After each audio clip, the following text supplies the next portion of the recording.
3000 वार्षिक toll pass मिळण्यासंदर्भात नुकतीच केंद्रीय परिवहन मंत्री नितीन गडकरी यांनी घोषणा केली। परंतु पास कुठे मिळेल, आधीच्या फास्टॅगचं काय, वार्षिक पास विषयीच्या तुमच्या मनातील प्रश्नांची उत्तरे जाणून घेण्यासाठी तुम्ही उत्सुक असाल। कार, जीप आणि व्हॅन यांसारख्या बिगर व्यावसायिक वाहनांसाठी 3000 रुपयात फास्टिंग आधारित वार्षिक टोल देण्याची घोषणा केंद्रीय रस्ते वाहतूक मार्ग मंत्री नितीन गडकरी यांनी बुधवारी केली। या पासद्वारे राष्ट्रीय महामार्गावरून संपूर्ण देशात प्रवास करता येऊ शकेल आणि फक्त 3000 रुपये खर्च करून 7000 रुपयाचा टोल वाचवता येईल अशी योजना गडकरी यांनी आणली आहे। येत्या 15 ऑगस्ट पासून ही योजना सुरू होईल।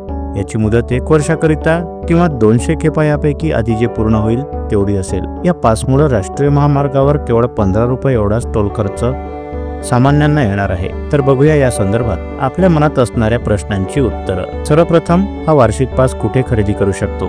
राजमार्ग यात्रा मोबाईल ॲप आणि NHAIच्या अधिकृत वेबसाईटवर हा पास खरेदी करू शकता।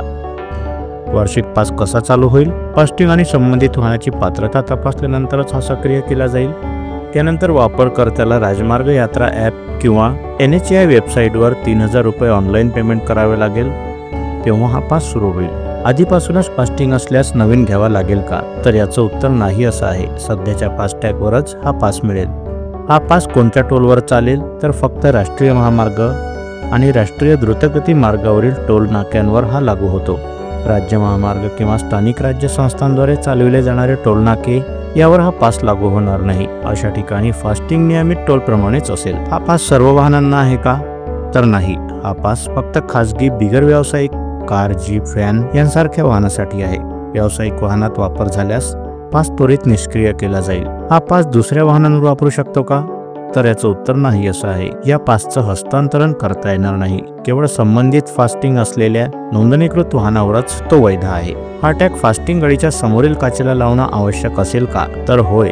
काचेला योग्यरित्या लावलेल्या फास्टिंगवरच हा पास सक्रिय केला जाईल। हा फास्टिंग टॅग फक्त चेसिस नंबरवर नोंदणीकृत असेल काय?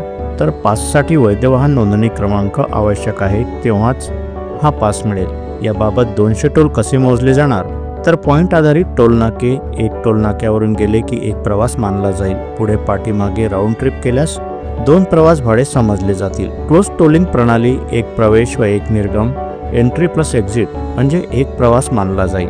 पास सक्रिय करताना नोंदणीकृत मोबाईल क्रमांकावर आपल्या फेऱ्यांबद्दल व पासबाबत SMS वेळोवेळी येईल। वर्ष संपण्याआधी 200 टोल झाल्यास पुन्हा 200 टोलसाठी किंवा वर्षभरासाठी पास पुन्हा खरेदी करू शकता। एका नाक्यावर सरासरी 50 रुपये द्यावे लागत असतील आणि 200 वेळा टोल भरावा लागला जात असेल तर त्याची किंमत 10,000 रुपये होते। आता यातील वर्षाकाठी 7000 रुपयाची बचत होणार आहे। स्टेट हायवे, समृद्धी महामार्ग, मुंबई पुणे एक्सप्रेसवे या ठिकाणीही हा वार्षिक पास चालेल का? तर नाही। दोनही मार्ग राष्ट्रीय महामार्ग नाही, त्यामुळे तिथे हा पास चालणार नाही। पण जुना मुंबई पुणे हायवे हा राष्ट्रीय महामार्ग आहे, तिथे हा पास चालेल। स्टेट हायवेवर हा पास चालणार नाही। व्हिडिओ आवडल्यास व्हिडिओला लाईक करा, शेअर करा। मंडेल न्यूजच्या YouTube चॅनलला सबस्क्राईब करा, फेसबुक व इंस्टाग्रामला फॉलो करा।